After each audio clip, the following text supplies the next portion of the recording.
He has always been the quiet heartbeat of Barnwood Builders. Steady, humble, and real all the way through. For years, Johnny Jett has won the hearts of fans with his amazing woodworking skills and kind soul, bringing old wood and old history back to life. But behind that big smile and calm ways is a life full of tough times, strength, and faith. Born and raised in the countryside of Kentucky, Johnny grew up in a close Methodist family, where faith and family meant everything. His childhood was simple. He played by the creek, went fishing during recess with his school friends, and learned how to work hard from a young age. His older brother, William Billy Jett, joined the army first and saw the horrible truth of Vietnam up close. When heck am he back, he begged their dad to keep Johnny out of the war and push him toward college instead. Trying to follow that path, Johnny signed up at Morehead State University. But school just wasn't his thing. He had a hard time understanding most classes and almost failed everything except one, arts and literature. That one win showed something big. He had a creative brain. So he switched things up, moved to Maysville Community College, and studied drafting. Not long after, he got hired as a draftsman for Cincinnati Milling Company. Then 1969 changed his whole life. Johnny was drafted into the Army. After training at Fort Dix, he was placed in an engineering unit where his drafting skills kept him safe and delayed combat duty. But in 1971, his time ran out and he was sent to Vietnam. He never fired a gun, but the danger was very real. Surprise. Attacks, gunfire during transport, and feelings that stayed with him long after he returned home. Like many soldiers, Johnny turned to drugs over there, not for fun, but to escape fear, sadness, and all the craziness around him. Coming back home to Kentucky, his dad gave him a job at the family water company. Surrounded by family, faith, and a normal routine, Johnny started to heal. Healways gave the credit to God, saying the hard times weren't put on him on purpose, but were used to teach him how to be strong.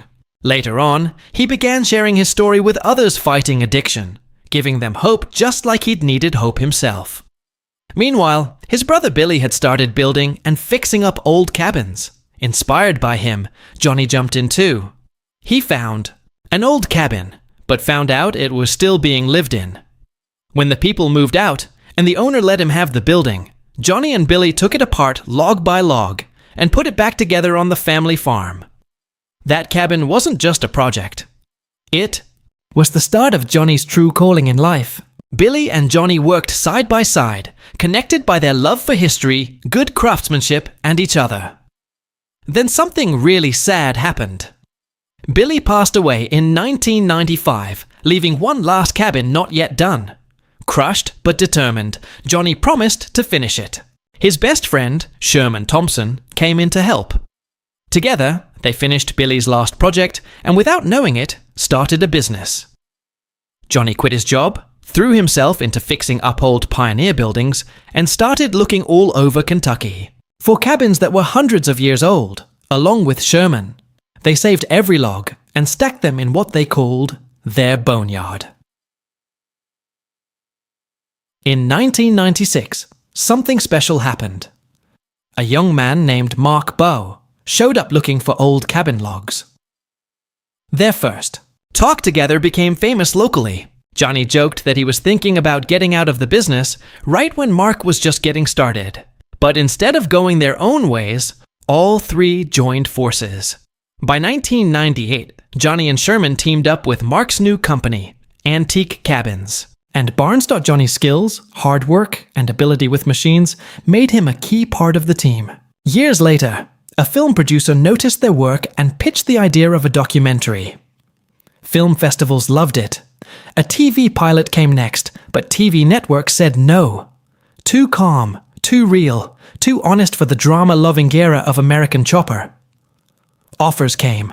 To create fake fights, but Mark said no, and that choice changed everything.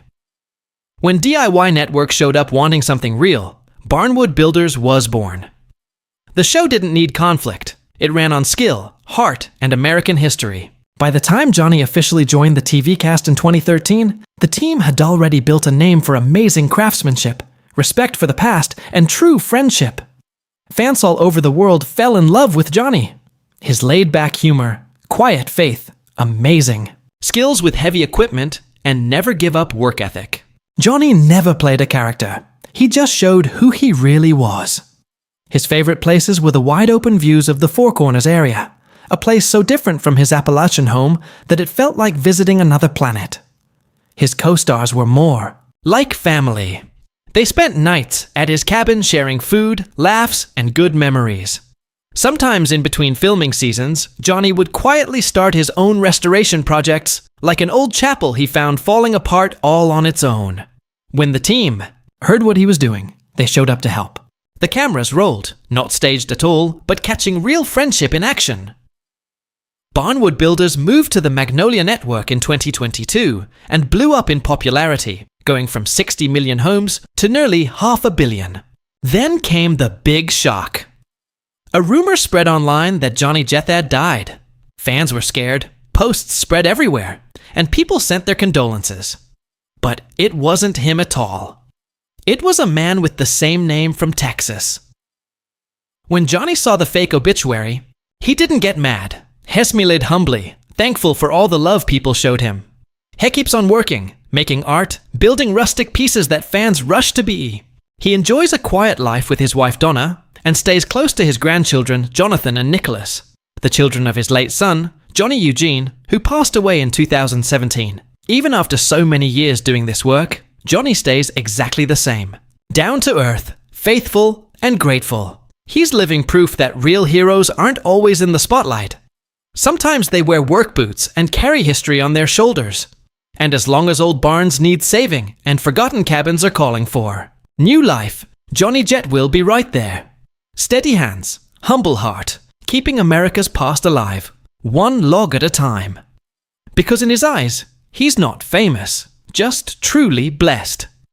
And maybe, just like, he often says with a quiet smile, God has taken quite a liking to him.